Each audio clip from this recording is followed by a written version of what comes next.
আচ্ছা বলেন তো এই ডেজার্টটার নাম কি, কাস্টার্ড নাকি ফালুদা? তো এই ভিডিওটা পুরোটা দেখলে আপনারা বুঝতে পারবেন। ফার্স্টে আমি আম নিয়ে নিয়েছি এবং আমগুলো আমি খোসা ছাড়িয়ে নিয়েছি। আমগুলো আমি দুই ভাগে ভাগ করে কেটে নিয়েছি, একটা বড় সাইজ এবং একটা একটু ছোট সাইজ। বড় সাইজগুলো আমি ব্লেন্ডিং মেশিনে চিনি দিয়ে ব্লেন্ড করে নিয়েছি এবং আমি সাবুদানা ভিজিয়ে রেখেছি। কিছুক্ষণ পর এটা আমি সিদ্ধ করতে দিব এবং তালের বিচি নিয়েছি আর কুচি কুচি করে আমটা নিয়েছি। আপনারা চাইলে তালের বিচির পরিবর্তে জেলি অ্যাড করতে পারেন। আমি অনেকের ভিডিওতে তালের বিচিটা অ্যাড করতে দেখেছি, আর এটা ন্যাচারাল ফুড, সো আমি মনে করি এটাই বেটার হবে।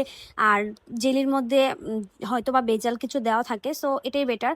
এবং আমি আম যেটা ব্লেন্ড করে নিয়েছি সেটা নিয়ে এবং সাবুদানা, তালের বিচি এবং আম সবগুলো একসাথে মিক্স করতেছিলাম। আর হ্যাঁ, এটার নামই তো বলা হয়নি, এটার নাম কি? এটার নাম ম্যাঙ্গো সাগো। কি অদ্ভুত না নামটা! এটাই এখন অনেক ট্রেন্ড চলতেছে, অনেকের ভিডিওতে আমি দেখতেছি। আমারও খুব ইচ্ছে করতেছিল খেতে। আপনাদেরও ভিডিওটা দেখে অবশ্যই খেতে ইচ্ছে করবে, আপনারাও বানিয়ে ফেলবেন এবং অবশ্যই কমেন্ট করে জানাবেন কে কে বানিয়েছেন।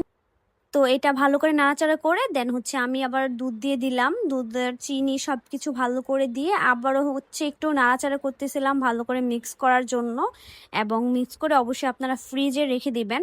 তো আরেকটা জিনিস দিতে অবশ্যই ভুলবেন না, আপনাদের পছন্দ অনুযায়ী আপনারা চিনি দুধ সব অ্যাড করবেন।